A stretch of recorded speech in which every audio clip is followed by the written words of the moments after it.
Hey everyone, welcome to another video. Today I'm going to be working on this HP X360 laptop which I bought off eBay for £34 plus £12.95 postage. The issue with this is that the ports on the side are damaged, so both of them are going to need to be replaced, but the laptop itself does actually work. I bought this, number one, to make a video, and number two, because my partner's laptop is playing up. And to be honest with you, it's not the greatest laptop anyway, so I could fix it. It's only a SSD issue, but yeah, it's not really worth fixing at this point. I may as well just, remove the SSD that's in there and then set it on eBay or something like that. The laptop itself works fine, it's just the fact that it's a little bit old. So I decided to pick this up because, number one, I got it cheap, and number two, I got it even cheaper because I had a £15 Nectar voucher on eBay. If you're not collecting Nectar points on eBay in the UK, you are missing out. If you buy stuff on eBay regularly like I do, you know, for example, faulty items, you get points. Then even if it's only, you know, £50 a year, it's still £50 a year you didn't have. And I do try and take advantage of, you know, promotions and things like Sainsbury's Nectar points and stuff like that on places like eBay. I also do it on AliExpress as well. I collect points on there. I collect the gold coins and then get discounts on items that I buy on places like AliExpress and stuff. It's one of the ways I save money. And yeah, the money I've saved by buying this or by using the Nectar voucher on this, I managed to pick up a genuine used charger from eBay from a reputable source, Cambridge Accessories, which should be here in a day or two. But yeah, this just turned up and the missus is already riding my ass for it. So yeah, let's get to it. But not before I tell you about today's sponsor, my own online store, consolefix.shop. This video probably still would have been here without today's sponsor. But hey, it's time to show something, right? So here goes. Here at the Coder Productions, we love nothing more than to take as much money from you, the viewer, as we possibly can.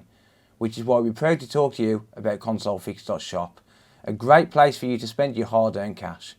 I mean, yeah, fair enough. You get parts and supplies that help you fix things, but you've got to give me some money in return. Nothing in life's free, and if you pay me for it, you might appreciate it more. Or not. Hey, I'm not judging. With that being said, we do have some pretty cool stuff on the shelves, including power supplies, HDMI ports, charging chips, MOSFETs, and whatever else you can think of that'll give you the illusion that you're getting a good deal. So head on over to the online store by clicking on the link in the video description, and if there's one thing I can guarantee, is that there will be a way for me to take your money. ConsoleFix, your friendly money grabbing YouTuber. Alright, so let's just take a look at the listing here. So we have the laptop here. It's a HP Pavilion 13 X360. Model number's S154SA. It's got a 1TB hard drive, smashed USB, i3, good touchscreen, blah blah blah. So it is touchscreen, obviously, so it's one of those that you can fold over and stuff. Ignore these screws here. I'm working on a bunch of PlayStation 2s as well. I've got a few videos in the making at the minute, so I've got stuff everywhere. But yeah, the laptop itself does work. There's nothing wrong with the laptop itself. You know, it needs a bit of a clean up. But the laptop itself works, and it seems to be fine. I haven't really tested it too much yet. I need to charge it. But I have tested, for example, the touchscreen. That works fine. It's got Windows 11 pre-installed. But the problem is, it's going to be a standard spinning drive. I can tell just by how slow it is. So I'm going to be putting a M.2 in this. And I'll also put a bit more RAM in it, assuming that the RAM's not, you know, soldered onto the board. I'm not actually sure on these. But the issue with this is that these two USB ports are damaged. So, yeah, let's get to it. Let's see what we can do. If you don't know who I am, my name is The Coder. I'm an electronics technician. I mainly work on games consoles, but I do work on other stuff too. So, if that's the sort of stuff you're into, be sure to get subscribed, turn on the bell notifications, all of that jazz. I would really, really appreciate it. And let me know what you think in the comments. You know, leave a comment. And also let me know what you want to see me work on next. And I'll see what I can do. So, yeah, this laptop works fine. It's nice. It's red, which made the missus happy for some reason. Because colours are important to women. Yeah, I don't know. Don't know why. Who cares? It's a laptop. But yeah, I'm going to upgrade this. I'm going to give it a little bit more oomph, and hopefully I'll have some ports that fit in this. But most ports on laptops, to be honest, are just standard through-hole angle connectors, so shouldn't be too big of a deal, really. I'm assuming there's going to be screws hidden under here. I just hope I don't have to buy any ports for it, because then the missus isn't going to be happy. But then again, it's usable as it is. There's still one port. It's just, obviously, I'd have to desolder them just to make sure that she doesn't try and plug something in and short them out. Something like that. Okay, are we going to have screws underneath these feet or not? And yeah, it does look like we've got some hidden screws. Okay, looks like these covers here have got screws on. Yeah, they have. Okay, cool, good stuff. There's nothing I like better than a few hidden screws. Right, how on earth do you come out? I've got a feeling there's going to be 2 hidden screws at the back here, to be honest. Let's just heat these up. Don't want to damage them. I'll drop my hot air down to 130 degrees Celsius.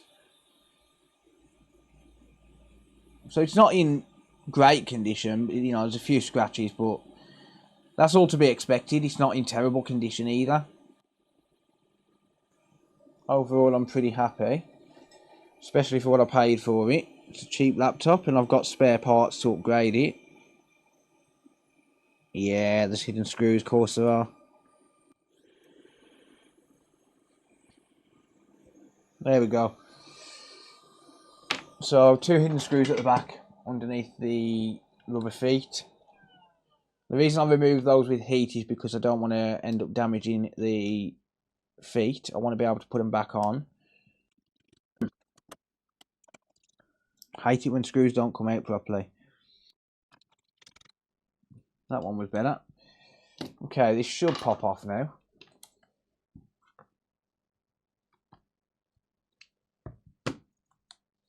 A couple of people as well have asked me recently to work on a original Xbox. That is in the works. I have just had today a couple of new Duke controllers, and I'm waiting on a very slow seller to send me a AV cable. Right, I'm going to force this to power down. There we go, so the light's gone off. And then I can get to unclipping everything. So there's a few ribbons here which we need to be mindful of, which is why you should always open these up slowly. So we've got one just here for the keyboard. And there's another one for the trackpad as well. There we go. And there's the top removed. And one thing I'm going to have to do, because the missus no doubt is going to want to play on this tonight. So one thing I'm going to have to do is I'm going to have to charge this up with the bench power supply once I'm finished. Which is unfortunate, but it is what it is. I don't have a charger for it right now. So yeah, I'll have to charge it up with the bench power supply. Never mind. So I can just solder some wires to the connector here and charge the battery up. Yeah, so we do have a standard spinning disc. So I'm going to start to just unclip everything here. Probably need to take the hard drive out before I can unclip the speakers. It's a shame that I can't put a M.2 in this actually. I thought I would have been able to, but evidently not. That's fine though. I can put a standard SSD in there. It'll still make it quicker. And it's looking like I can't upgrade the RAM as well. That's annoying. Well, I mean, I can, but I'll have to find some compatible RAM. Right, there's the battery disconnected. Okie dokie, there we go. That is all removed. Let's remove that Wi-Fi board or Wi-Fi module, and then we can get rid of that for now. We've got the board, and that is all we need at the minute. Ah, we can upgrade the RAM. Beautiful. Let's just clean off this thermal paste. I'll replace that when I'm done. There we go.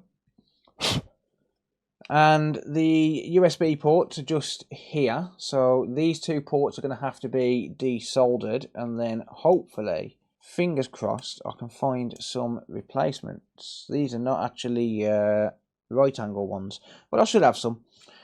I should have a board with some on somewhere, I'm sure. Alright, so the first thing I need to do then is obviously remove these damaged ports. So as you can see here from the inside of the port, we're missing the bridge. Well, I don't know what it's actually called, but I call it a bridge.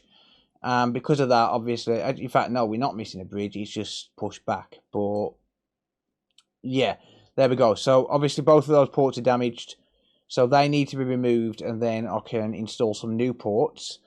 Talking of the new ports, I've got just here I believe it's a HP board. Talking of new ports, I've got here a couple of options. So I've got a donor board here to an unknown laptop. I don't know what laptop it is, but I've got a couple of ports in here. These are used, obviously, but it's not the end of the world. It's better than waiting for parts to come, and I can remove them safe enough to the point where I'll be able to reuse them. So basically, these ports are exactly the same. If you look at the style of the port here, the slimline ports, and we've got that little bump on the top of the port, and we've got the same bump on the board that we're using. So obviously, these should fit. I hope. I certainly hope so. So what I'm going to do first of all is just remove these ports that I've got on the donor board, just so I can get those off and get those ready for installing. So the way I'll do that is I'll start by adding some low melt solder to these. Sorry, not low melt solder, some leaded solder. I could add low melt solder actually. That's probably a better option, to be honest. Yeah, let's add some low melt solder. So this is low melting point SMD removal alloy. It is this stuff here. I think it's made by Chipquick. I'm not 100% sure. I think it's made by Chipquick. But this is low melt solder. I'll sell this on my online store. I basically just buy the bulk packs of it and then strip them down into individual sticks and then sell them on the online store, so people don't have to buy a massive pack just to be able to, for example, do one job. So if you do need any, you can buy them at consolefix.shop. But all we do is just add some low melt solder to each of these pins. And what that's going to do is it's going to mix with the leaded solder that's already in there. And it's going to make it easier to actually desolder these. You don't need much for each port. Might help if I actually added flux here.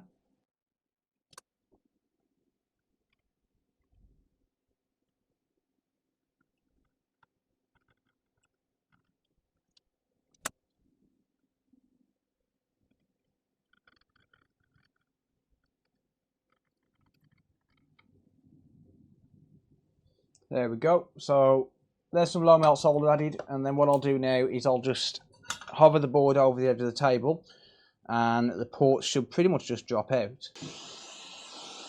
So I've got my hot air set at 440 degrees Celsius, and I'm going to keep on moving the hot air around just to stop it from melting the plastic. So it's going to take a little bit longer, but it's not a big deal. But you'll see already that solder is starting to melt because it's low melt.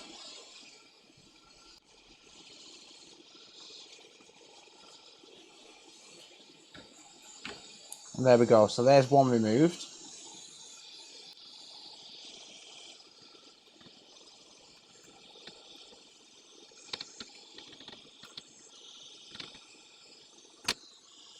And there's two. There we go. That took a little bit longer than I anticipated to get that one out. It was being a bit stubborn, but it's fine. So let's just inspect these ports then. seem perfectly fine inside, and the pins are not damaged on the outside. So there we go. Plastic is all good. We've got a slight bit of melting just on the outside of the casing, just there. That is absolutely fine. There's nothing wrong with that. You're not going to get it absolutely perfect. So yeah, there we go. Same with that one. No melting apart from a little bit just on the top here. And there's my 2 replacement ports ready to use. So I'm going to do the exact same with these ones then. I'm going to replace the solder with leaded solder. Sorry, not leaded, low melt. I'm not used to using low melt because I don't use it very often personally.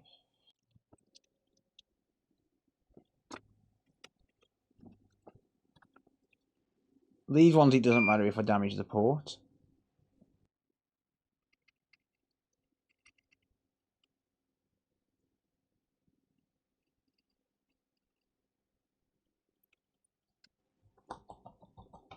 Okay, there we go.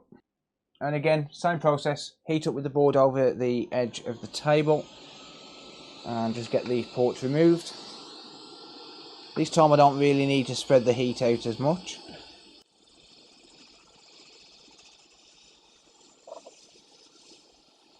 But you can see, because I'm not moving this hot air around so much, this port is melting a lot quicker. There we go. Okay, so with this one then, I need to clean out these solder holes. So I'm going to just add some more flux. And I'm going to replace the solder that's on there again with some more low melt solder. And the reason I'm going for another run of low melt solder is because it's going to make it easier to actually wick out. I could use a solder sucker, but I don't want to use hot air on the board for that long, so I would rather just wick them out. It's probably going to be easier.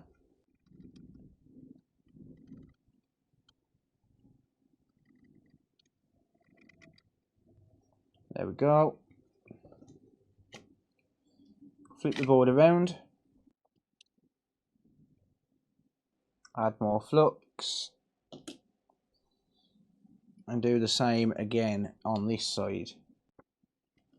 Don't really need to add as much to this side though, because it's already got low melt solder all the way through now.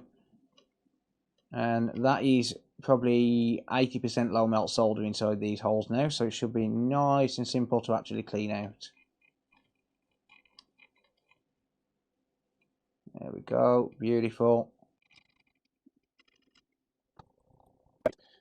And the one thing I like to do, which is probably a little bit overkill, by the way, you can see just how long it took for that solder to solidify. If I melt that there, that's still molten, and it's just solidifying now. But one thing I like to do is just run the iron over again with nothing on the iron a couple of times, because that'll collect up some of the solder that's there, and it'll basically hold it on the iron instead, and that'll just make it easier to wick away. So I mean, I've got to use less wick because it's collecting up on the iron instead. As you can see there, we've got a nice clump on the iron. The solder's always going to follow the heat. The hottest point is obviously the iron, so as you can see, it picks up quite a bit.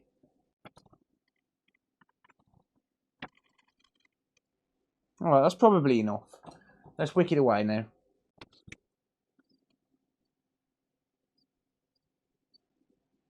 Still quite a lot of solder inside those holes.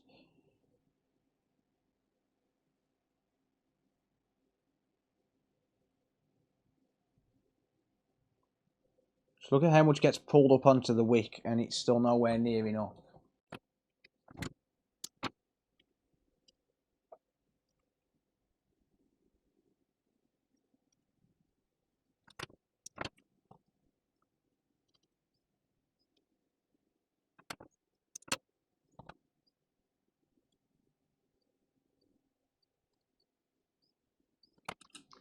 So when you see yourself starting to struggle to actually clean up the solder, just add more flux.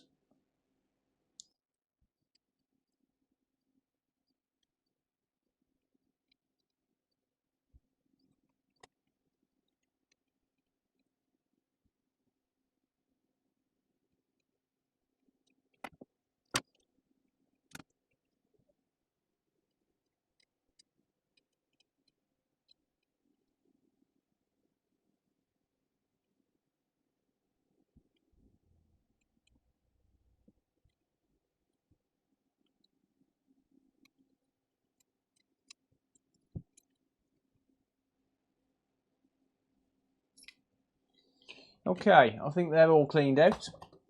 I just need to clean up the board and then I can find out. That took a lot of wick. So I'll just throw some IPA on there while the board's still warm. And just give it a scrub. There we go.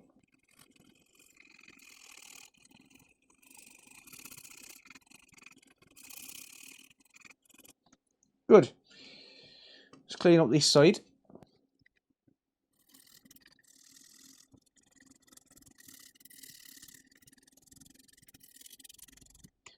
Beautiful.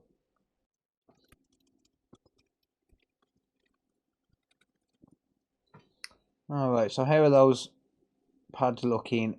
I think they're all cleaned out. So what I like to do is just stick a pair of tweezers through them just to make sure that we get a clear path all the way through. And that there is just burnt flux, it's not actually solder.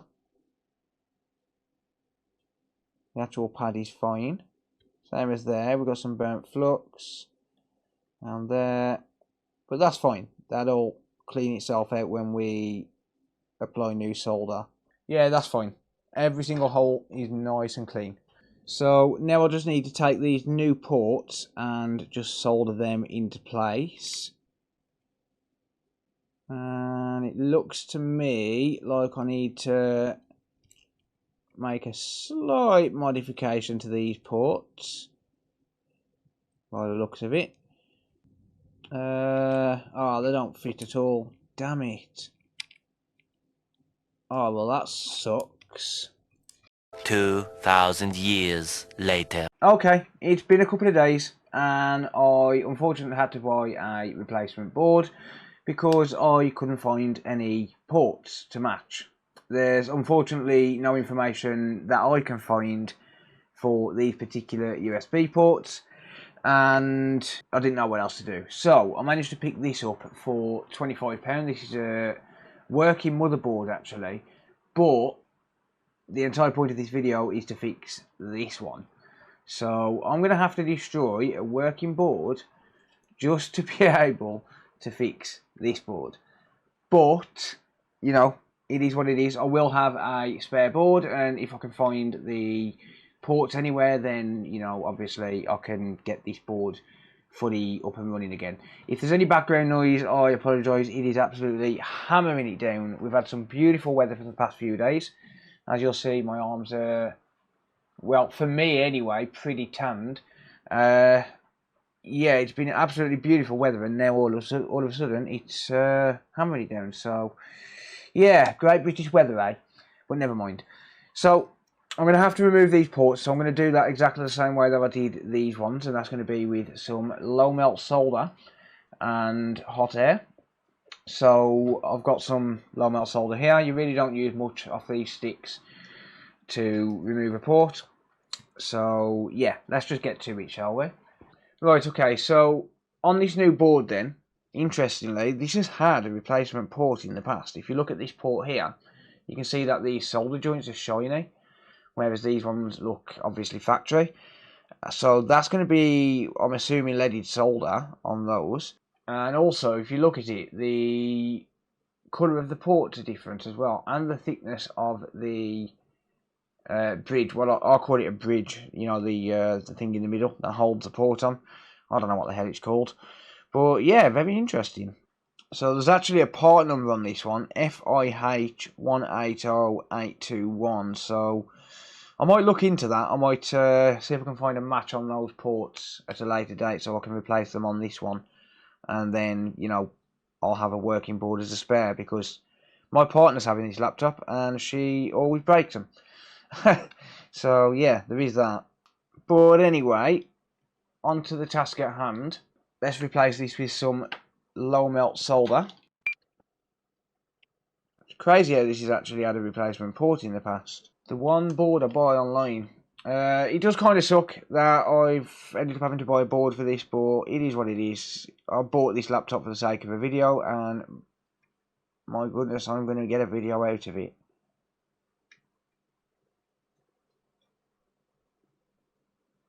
And as a lot of people will know as well, I don't like to just part swap.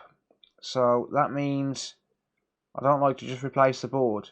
To be quite honest, I like to fix the board that I've got, even though it's not a difficult task. I did just get a little bit of solder on that frame there. I'll have to sort that out.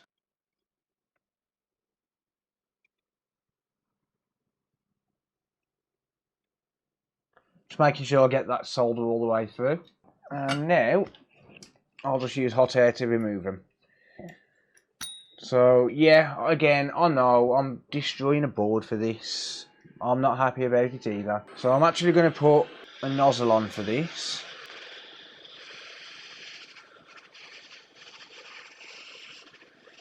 Okay, so there's one port removed.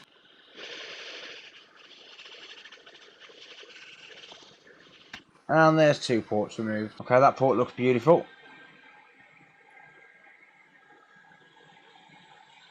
And this one, yeah, absolutely fine. No damage. Good. So onto my already prepared board. Beautiful. I'm gonna just pop these ports into position, and I should sit nicely. There we go. Beautiful.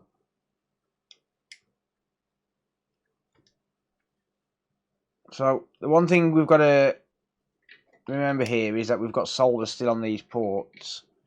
So I'm going to have to flow it down with hot air just to get the port to push through.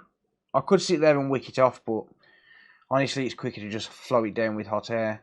So what I'll do is just hold the port in position, use my hot air gun, and just heat up until the solder on the actual port melts enough to the point where it's going to push the port in, or to the point where the port will just basically drop into place. There we go, so that one's in. So I'm going to secure this one in before I do anything now.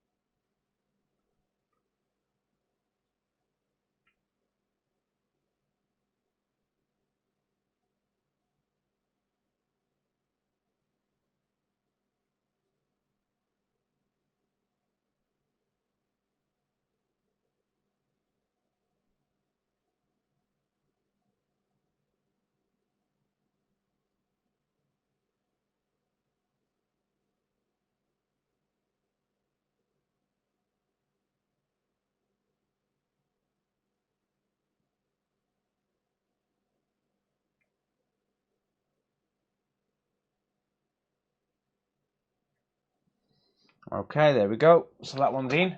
I might need to flow it down a little bit. I will do that from this side of the board at the same time as flowing this one into position. I should have probably done that to start with, to be honest. So I'll just heat up and push down on the port. Okay, that one's actually dropped in.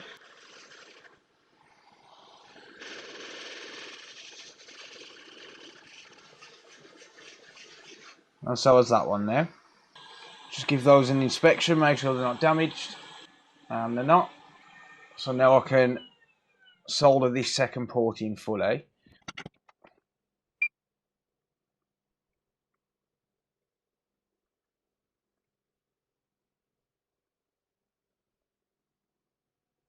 Good. Okay. We are good to go. Just need to clean it up.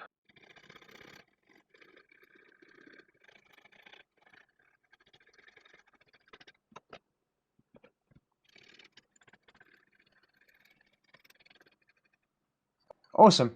There we go. They look good. Everything looks nice and even, nicely level, and all of that good stuff. You've got to remember that these have got to be pushed down right to the board because it has to sit inside the holes on the housing. So we've got to make sure that it's in right, otherwise it's not going to work. I mean, well, the port would work, but it wouldn't go back together properly. So it has to be done right. Okay, there we go. Good. So now we have a working board that we already had. Never mind. Right, okay, so I've put the motherboard back in. The fan's screwed down, the Wi-Fi antennas are plugged in, everything's all connected up as it should be, and it's all back together. But I'm going to take the hard drive back out because I'm going to swap the hard drive that's in here for a SSD, because that's going to significantly improve the performance of this laptop. And to be honest, well, I can't really trust the spinning drive anyway. So I've got myself a 500 gig SSD, which I've actually had for quite a long time. I've had this particular SSD, this one, for around about 4 years, amazingly. And I've barely used it. I've used it for the odd testing. So I originally bought this when I first started doing consoles, or well, you know, about probably 6 to 8 months later. And I was going to use it as like a test drive, you know, for testing consoles and stuff. And honestly, it just never got put to use. Not really. So I might as well put it to use now. So obviously this laptop isn't the greatest, but, you know, it is what it is. So yeah, like I say, this SSD, I know it's used technically, but it's probably had less than 12 hours use. I can actually check that by installing Crystal Disk Info on the laptop once I've got Windows 11 installed. It's not really that important. The laptop isn't leaving this household sort of thing. You know, my partner's using it because she's been moaning at me to fix hers, and to be quite honest, I can't be bothered. Okay, so we've got the boot device set. That's booting from USB. So, okay, now bootable device. What? Huh. Right in that port. It should be. I've just put Windows 11 on it. Oh, okay. Why is it not booting from that USB? That's odd. Right, well, I'll have to test that in a minute. But I'm going to get Windows 11 installed for now. And while I'm doing that, I'm just going to screw this back down. Maybe it's just an issue with this particular BIOS. Doesn't want to boot from that USB or something. I'll try reading data on it once I've installed an OS. Okay, so let's delete that partition. There's nothing really on this drive, and then run through the setup. Okay, and there we go. That is now fully reassembled.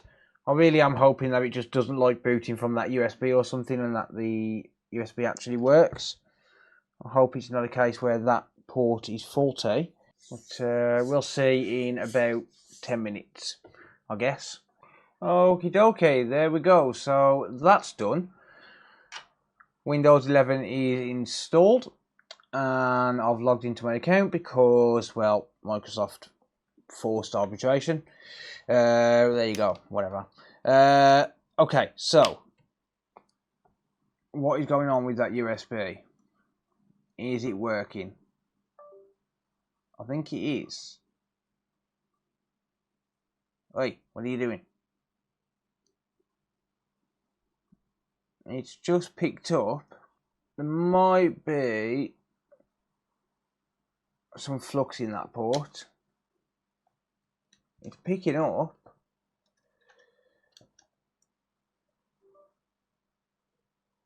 Right, so that one's picked up straight away.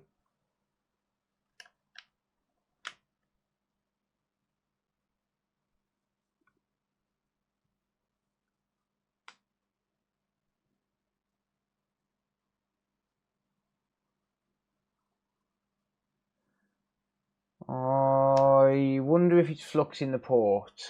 I'm gonna just add some IPA into the USB drive. It's flux in the port. Yeah, so I'll just need to give that a clean out. Okay. Well, at least it's working. Touchscreen's working. So, as you can see, everything seems to be working fine. Blah, blah, blah. Sound's working. No, you're not having my pin. Sound's working. USBs are working. HDMI was coming up no signal, but I think that's because the drivers are not installed yet. Yeah, there we go. So it's got quite a few drivers to update.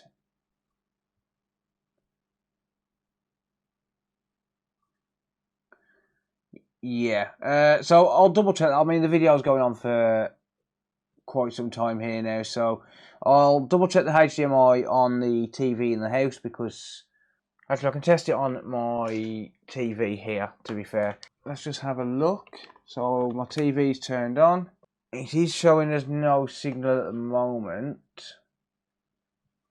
So it's plugged into my TV and it's coming up no signal, but that could be the drivers. So it's a fresh install, which means that none of the display drivers or anything are there. The chipset drivers, they're all missing. So chances are it's going to be that. Everything else seems to be working, so I'm quite happy. And plus, this will never be used on an external display anyway, either way. So, but if it doesn't work, I'll do a revisit. If it does work, then, well, I'll put it here somewhere on the screen and just let you know. Yeah, there you go. 2 USB ports replaced, 1 working motherboard destroyed.